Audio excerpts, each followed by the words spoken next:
Hello! Today Mayhem comes out and I'm about to go to the listening party. I don't know if they're going to let me record, but I'm going to try and record as much of my reaction as I can. I've said to you guys before, I'm not really a jumping around and screaming kind of reaction person anyway. I tend to kind of need to process it a couple of times and then I can give you my thoughts. So I have actually planned to bring a notebook with me to the listening party so I can take notes and debrief afterwards. But yeah, I'm so excited. This is my outfit. This is a scarf I made when I was like 7 or 8 that I never threw away, so I decided to turn it into a top. Just a bit of lace. I've got some like leather trousers and a leather kind of jacket as well. Put some little safety pins in. It's a look, right? I've also just found these glasses, which I'm going to wear to the party. Tell me what you think, because I think they look cool off, but then on, they just look a bit strange unless you move them like so far down your face like this. And then I was thinking, do they actually look better upside down? Like, do you know what I mean? This is kind of a look. I kind of prefer it upside down than I do the right way up, but I don't know. I'm gonna get weird looks anyway, I guess. The listening party, I think you get like a sticker, a poster and a wristband, which I'm quite excited for, but somebody wins a goodie bag if they've pre-ordered the album from the indie shop, which I've done just to be entered into the draw for the goodie bag.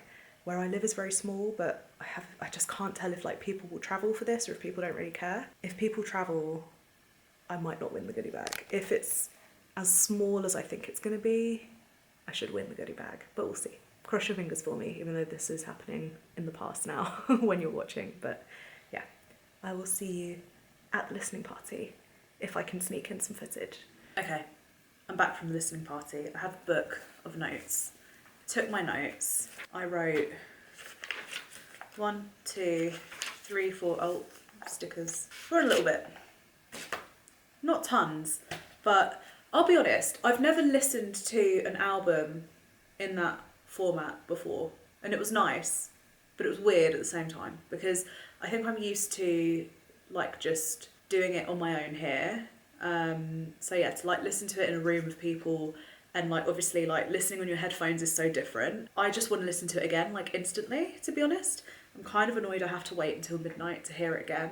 I could listen to the leak, but I don't really want to do that. I just instantly want to hear it again. I loved it. I think it's not the direction I thought it would be, and I know she warned us about that, but I did think from like Disease, Abracadabra sounding so kind of angsty, I don't know what the word is, but it's just a different direction than what I thought she would do. It's actually a lot more upbeat, a lot kind of more optimistic feeling than I thought it would be, and that, I love that. I'm not saying it's a bad thing. Let's look at my notes, because I wrote down something for every song, apart from the ones we've already heard before. From the listening party, by the way, if you didn't get to go to one of the official listening parties, this is what you got. You got a sticker. I got extras because our listening party was quite quiet.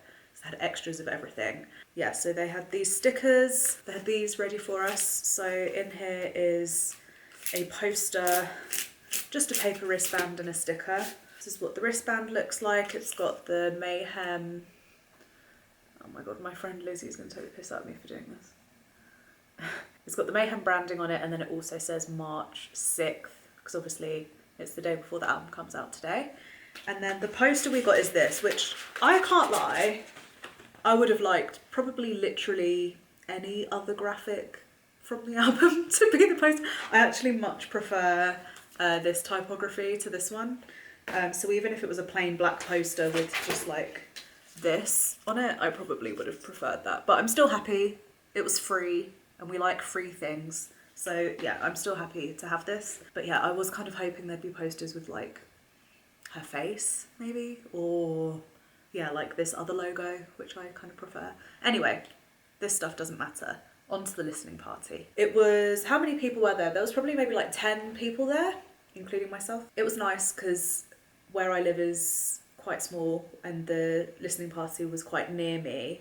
So it was nice to find like other GAGA fans in my area, which was quite cool. So I made some friends, which was nice.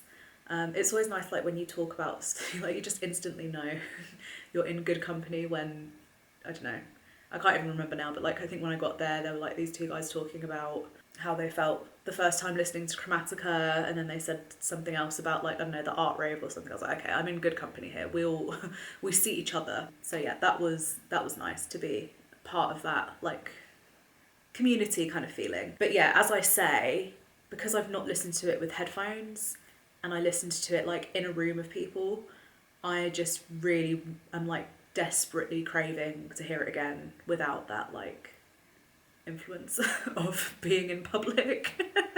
So yeah, but I still loved it. And even though I did look a bit psycho, sat down taking notes in my book the whole time, I'm glad I did that. I have no regrets. I think it's going to be so good to read this back once, like in, I don't know, a week or even like a year's time, and see how I felt on that first listen compared to how I'm eventually going to feel. I think that's going to be really special. So anyway, let's get into it. Garden of Eden. Obviously, we heard a fair bit of this already from the Formula One trailer, which, oh my god, can I just say, I haven't talked about this here before. I love Formula One. I love Lewis Hamilton. So that was funny to see Gaga, like, being partnered with ESPN. Anyway, Garden of Eden. I wrote, it's giving Burham exclusive, baby. From, like, Blueberry Kisses leak days. I don't know if anyone gets that reference. If you get it, you get it, you know. Good for you. I'm glad we have something in common. I wrote instant hit with an exclamation mark. I wrote cunty version of Nothing On But The Radio. I know Nothing On But The Radio seems to be like a Gaga fan favourite unreleased song, but from what I've heard, she doesn't really like that song, and she actually didn't have much to do with the writing of it. But it definitely gives that, yeah, it just has like an unreleased Gaga feel to it. It's really interesting. I wrote the outro needs to be on an edit with the baseball scene in Twilight, because I'm obsessed with that scene in Twilight. But yeah, Garden of Eden really felt like that outro fit that. I need to see it. Someone needs to do it, please, ASAP. If not, I will probably do it myself at some point. Perfect Celebrity. I wrote angsty plastic doll. I think I mean that in terms of like the themes, less so in the sound. The sound, I put it gives teen movie in the best way, but just the chorus. Yeah, so you know like Clueless, or what other films are there? Like 13 Going on 30, or like Legally Blonde. Those kinds of like chick flick 90s 2000 films. And then the opening scene is like them getting ready for school or something, and there's like something playing in the background. The chorus of Perfect Celebrity felt like that to me. Like in Legally Blonde, it's that song, it's a perfect day, da, da, da. Yeah, it gave that for me. I wrote down Hollywood's a ghost town was a lyric with an exclamation mark. Oh yeah, because she put that in an Instagram caption a long time ago, didn't she? Turns out she was teasing lyrics all along. And then I wrote another cunty outro, question mark, exclamation point. Vanish Into You. This was my favourite on first listen, and it's the one I like instantly need to hear again, and I need to hear it with my headphones turned all the way up. I wrote, have you ever loved a song after 8 seconds? Because that's what happened to me. I wrote, I want to cry but I'm in public. I wrote lyrics, oh my god, dot dot dot, exclamation mark, exclamation mark. I wrote disco but make it world changing. Nachos are nowhere to be seen. This is new and nostalgic at the same time. Is she trying to make me cry? Lyrics and vocals so far are everything. Vanish Into You instrumental feels like looking back at Summer Boy with rose tinted glasses. I felt like Summer Boy and Disco Heaven were kind of, their tea leaves were like floating through the ether on this album a little bit, and I really liked that. It didn't feel redundant or reductive, dare I say. It felt like she's comfortable knowing that like that's her sound. It didn't feel like she was doing it because she felt like she has to do that to make us happy, or because that's the only thing she knows how to do, or she's like cashing in. It just felt like comfortable. Killer, I wrote in capital letters, Fame by David Bowie. Unafraid to reference or not reference. I was glad it had another fun outro. Feels like a song I'd fall in love with hearing it live. To be honest, from this point on in the album, like, so definitely my gut loved Garden of Eden, Perfect Celebrity, and Vanish Into You the most. The rest of the album, don't get me wrong, I love it. I just connected more with those first songs. A lot of these ones, I think I wrote that several times, like, feels like a song I'd prefer hearing it live. But I don't know. We'll see. Zombie Boy, I really liked this one. These instrumentals, this is a good note. These instrumentals are the funk record we thought LG5 was originally. So I remember before Joanne, She was working on LG5 with Nile Rodgers. She did that David Bowie tribute performance, and then everything changed and we got Joanne. Originally we thought we were getting like a really funky, disco-y album, and then Joanne came out and obviously it wasn't that. So I think the instrumental on Zombie Boy made me nostalgic for that, even though we never got to hear it. I put the chorus sounds so much better now than in the Disease video, that little snippet. Yeah, I much preferred hearing the full song rather than just that little snippet. I don't know why, that snippet sounded fun in the Disease video, but it just didn't really do as much for me as hearing the full song. I put Disco Heaven Tea Leaves in the best way. And then I wrote, is this an outro or a transition? It's fierce either way. Okay, it was an outro. Love Drug, another one that would be elevated on stage. Needs a visual that feels vintagey with hair and outfit blowing in the wind, like on the back of a bike or something. I felt this way about the next couple of songs, actually, so I think I actually felt that, yeah, for those 3 songs, Love Drug, How Bad Do You Want Me, and Don't Call Tonight, all felt like they could have that like vintage music video moment where her hair is like this and she's wearing like a flowy dress and it's like slow panning out while she's like on the back of a bike or something, and then there's like a fake sunset sky backdrop behind her.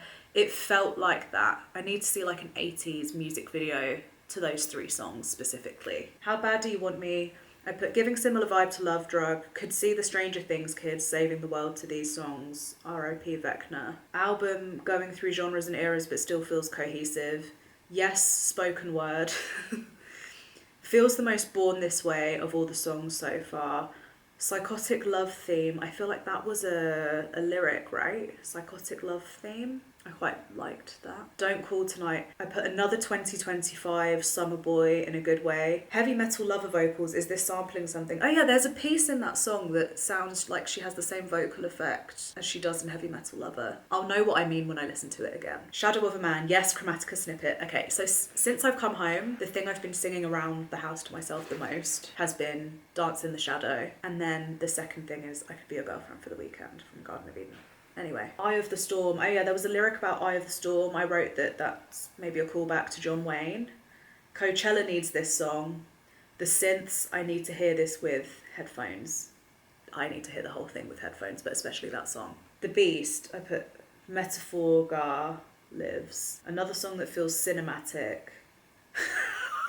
I don't know if anyone's seen this deep fake. I want to feel the beast inside being a lyric. Maybe the rumours about the true meaning of this song aren't wrong. If you've seen that deep fake. Said teeth synergy and vocals with an exclamation mark after. Blade of Grass. I loved the lyric Hold Me Until I Die, because that's honestly how I feel. I always say to my fiancé, I have to die first. So that, I resonated with that. Feels nostalgic and classic. New wedding song, Die With A Smile, Your Dust. I liked Forever's Not Enough as a lyric. I said the vocals were like Happy Mistake.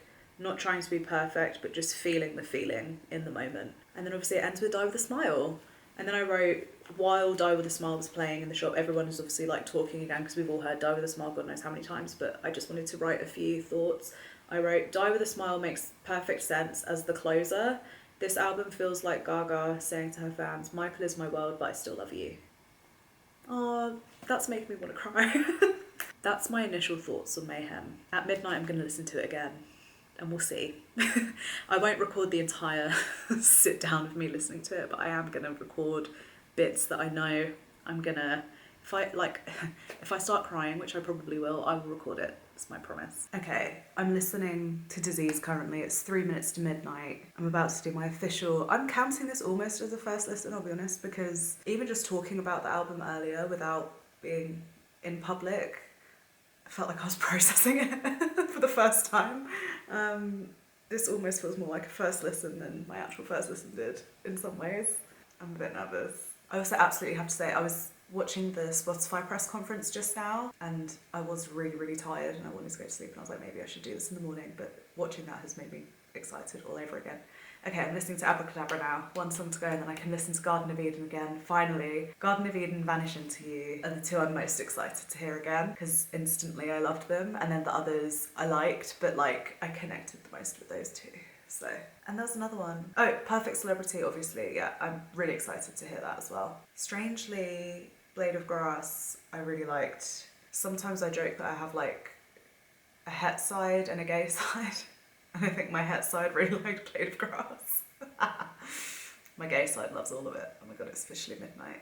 I'm kind of surprised at how different Disease sounds to Abracadabra, sounds to the rest of the first half, sounds to Killer, to that trilogy of songs, Love Drug, How Bad Do You Want Me and Don't Call Tonight, to Shadow of a Man, to The Beast, to Blade of Grass, to Die With a Smile. They all sound quite different, but it doesn't feel out of place. It all kind of works. It's so funny, my friend messaged me and she was like, why was Abracadabra not the lead single? Why did she choose Disease? Because it's so much better. And I was like, that's crazy. I thought Disease was like the hit song. Shows how much I know. Okay, Garden of Eden's about to start. Okay, I'm ready.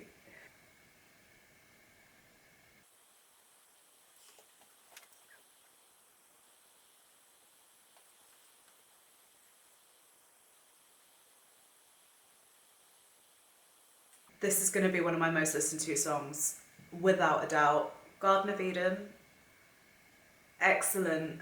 It really does give the song that's used in that Twilight scene. What is it? Is it Supermassive Black Hole? When I said I like slutty songs, this gives me that. This actually gives me that more than How Bad Do You Want Me, which I thought would be the slutty song of the album, but this is better. Oh my god, I just remembered I get to dance to this at the club tomorrow.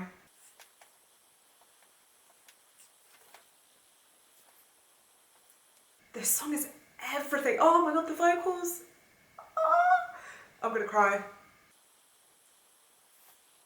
I'm so happy. I'm so happy. Oh my god.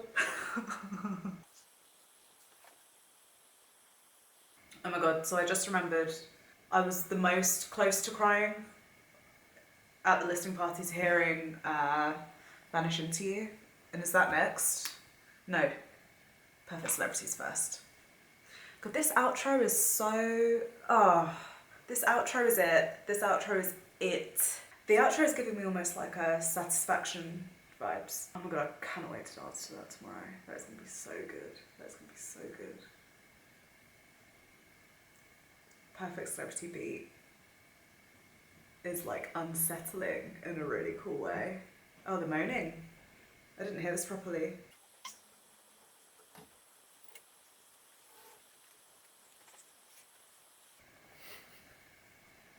Sound of disco. You going to bed? Yeah. I can't hear you. Okay. Love you. Oh my god, Perfect Celebrity is so much better in my headphones. It doesn't give me the same teen movie feeling it was giving me before. I love this. Princess Di. These vocals.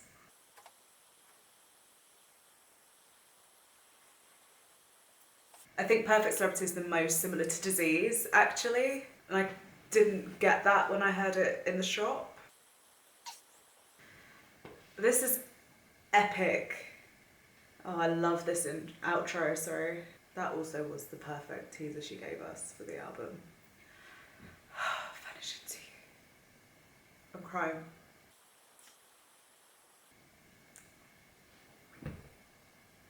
Oh my god. I don't know why it's making me cry. I don't know if it's making me nostalgic for something. Oh, I love it.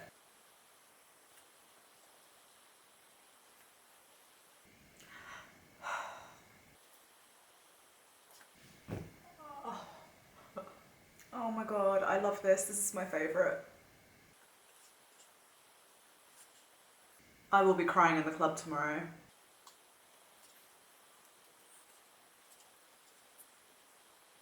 Lady Gaga, thank you for Vanish Into You specifically. Like, thank you for Mayhem as a whole, but thank you for Vanish Into You specifically. Oh my god.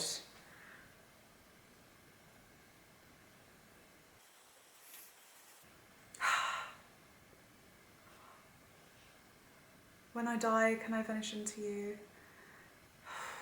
Oh my god. I love that. That's like my favourite thing ever. Oh, Killer just took me off guard. This is so the moment where she arrived at the Harrods Fame perfume premiere and she just walked out to David Bowie Fame. So groovy. This outro on Killer is so good. I feel like if I was like a 50s housewife and just like discovered speed and then did all my housework in like minutes, that's what this outro feels like. Like I'm a 50s housewife and I've just done the school run and made lunch and meal prepped for 5 weeks. And now I'm washing everything and putting it away and I'm mowing the grass, even though it's a man job. I can do it because I'm a woman. That's what that outro sounds like to me. Oh my God, it's not done. Oh, it just came back. How did I not catch this the first time I listened to it? This outro has made me respect Killer more. Oh. I need to listen to this when I'm not sober in the most respectful way possible. Yeah, Killer wasn't something I liked as much as everything else on my first listen, but that has sold me in. Okay, now I'm on Zombie Boy. Oh, these beats. Guys, I love this album. Oh my God. Oh my God. Oh my God. I love this album more than I thought I would.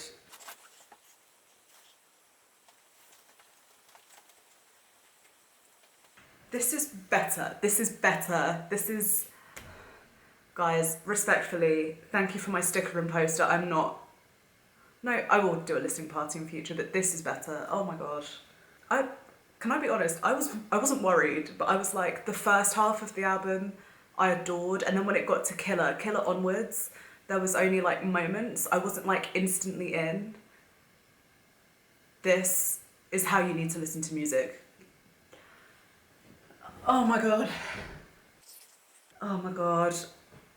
I need to listen to this in a club. Immediately. Oh, the guitar. These vocals. I'm so glad I booked the day off work tomorrow. Fuck that. Fuck work. It's Mayhem. I think I Can't See Straight on Zombie Boy is the only like gay sounding lyric we have, and I don't think she even meant that, but I think we claim this as an LGBT song anyway. Oh my God, I'm about to be so insufferable about this album. Oh, I forgot the outro to this is insane as well.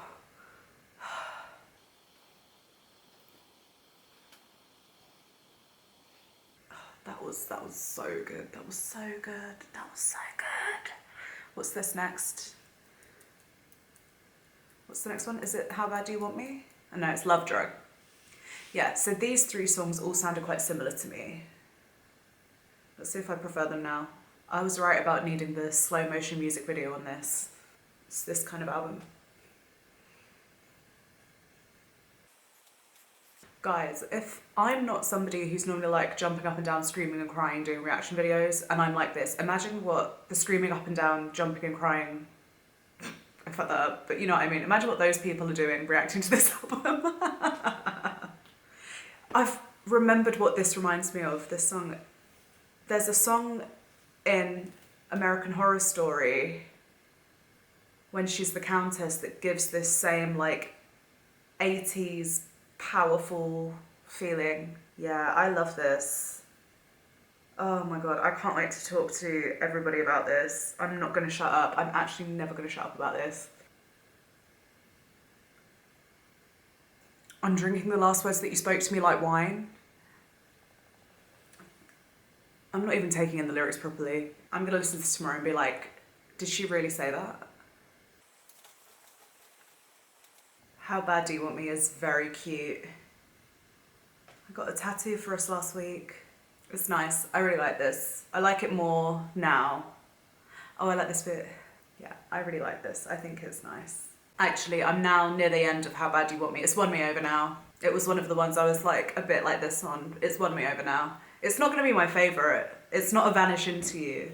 It's not a Perfect Celebrity. It's not a Garden of Eden, but it's nice.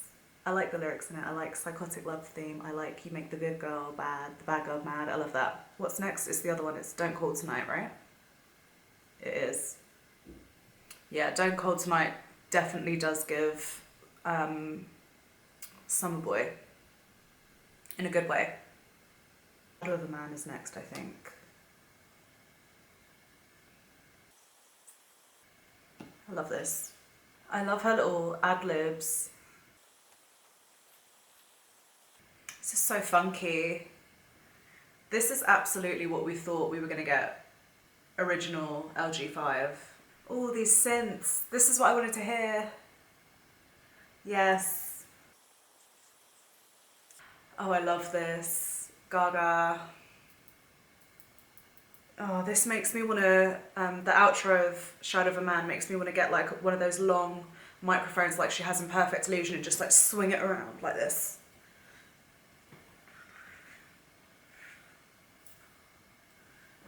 I loved that. That was so good. What's next? The Beast. I actually think this might have been my least favourite. I loved the lyrics. This is such a niche reference. Do you guys, if, I don't know, maybe it's not that niche because everyone watching this is gay, but like, did anyone non-ironically love Alaska Thunderfuck's album Anus? Anus was a great album.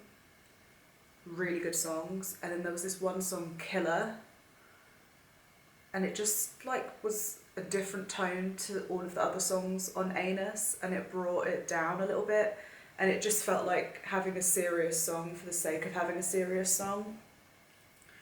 I wouldn't talk about The Beast that negatively, but it reminds me of that. I bet after like I've listened to this 10 more times, I'll like The Beast. It's just I enjoy her vocal performance. Oh, and I do like this little the little beat. I quite like that. I feel like a live performance of The Beast is going to win me over. It's still theatrical. I do like the theatre and the drama of it. It's just to listen to, it's not giving me the same, I'm just not connecting with it the same as the other songs, that's all. And that's fine. I still enjoy it. The vocals at the end of The Beast are incredible, actually. I do just have to say that. Oh, it's Blade of Grass. Oh, this one might make me cry.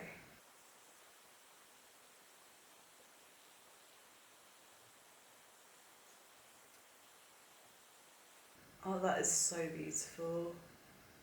Oh my god.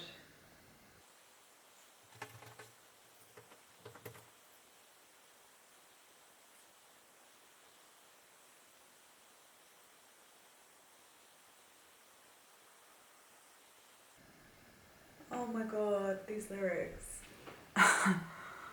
Oh my goodness.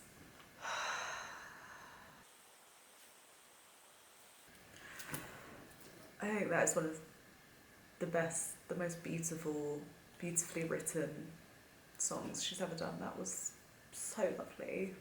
I think I need a minute.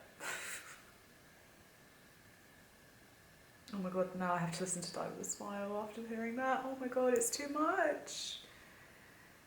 She knew what she was doing putting this after Blade of Grass. Oh, that was so lovely. I can't get over it.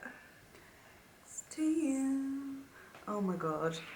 Mayhem is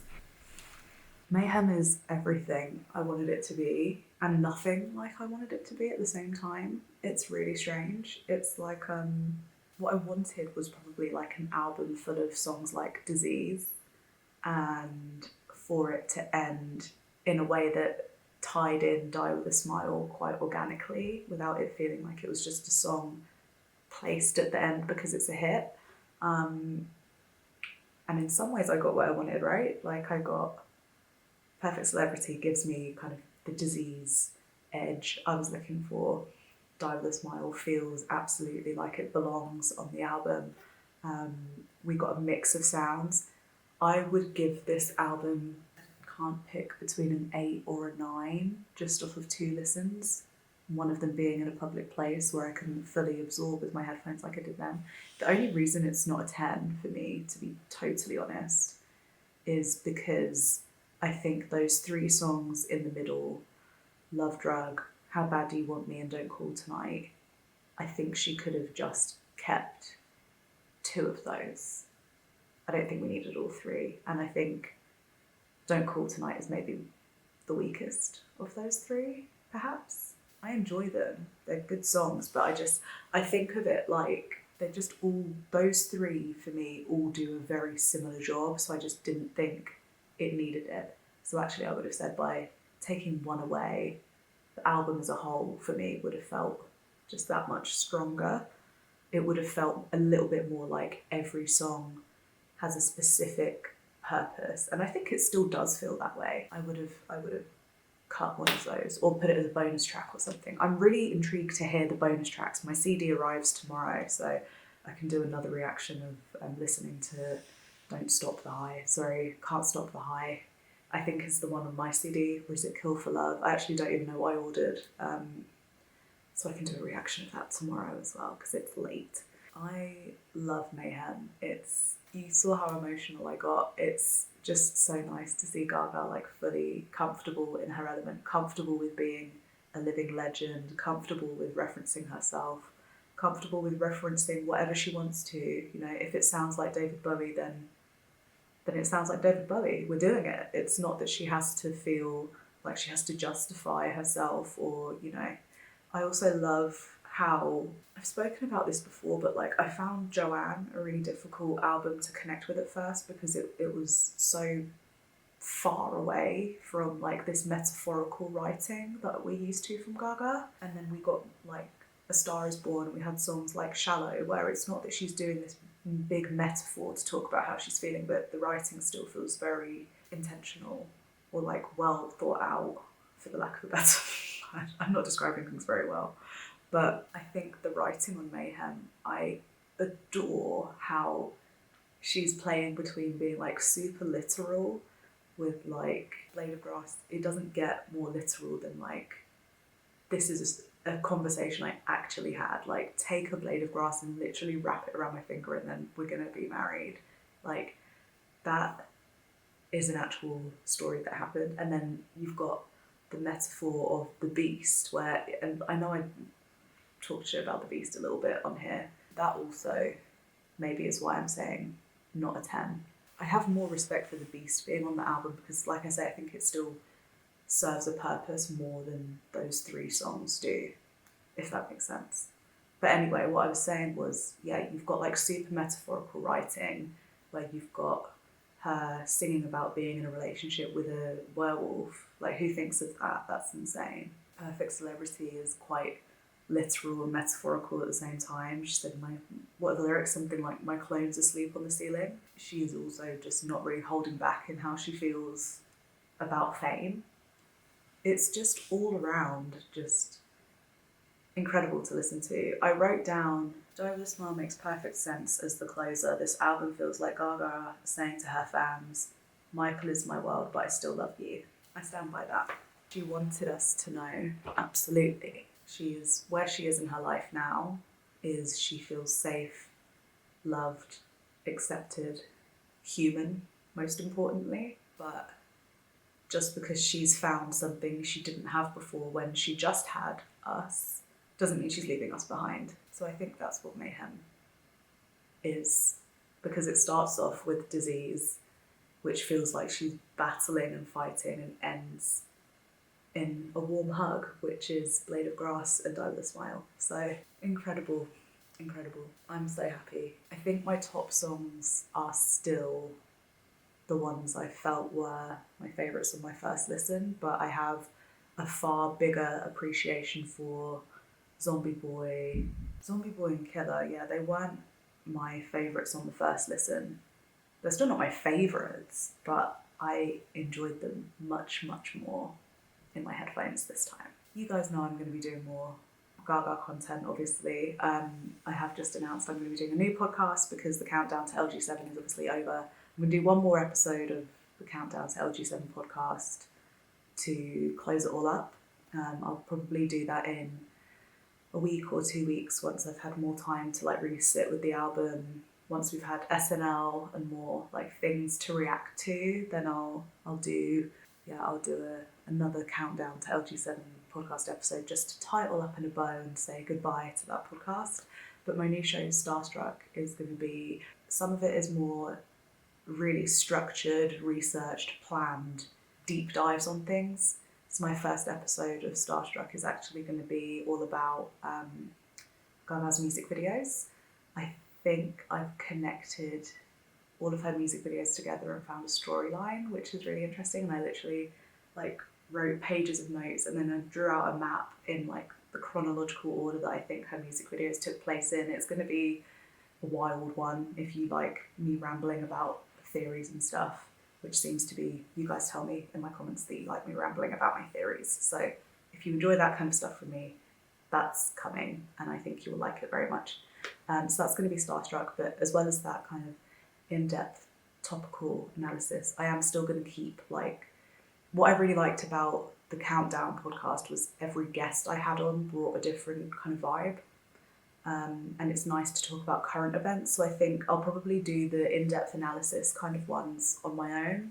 And then when I want to talk about like current events or rumours or something like that, that's probably when I'll do special guests, because it's nice to have someone to bounce off of.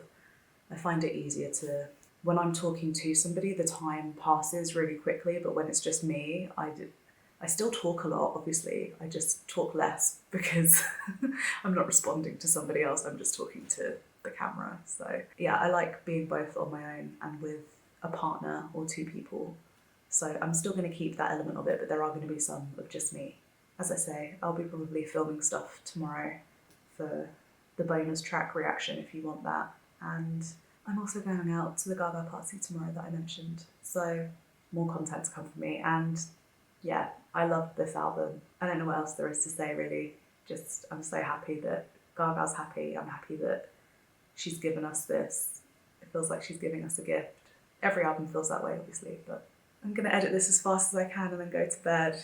And then tomorrow I will do it all over again. I did what any girl would do. I did it all over again. Thank you so much for watching, Lady Gaga, if this finds its way into your world. Thank you for making Mayhem. Best wishes and kisses.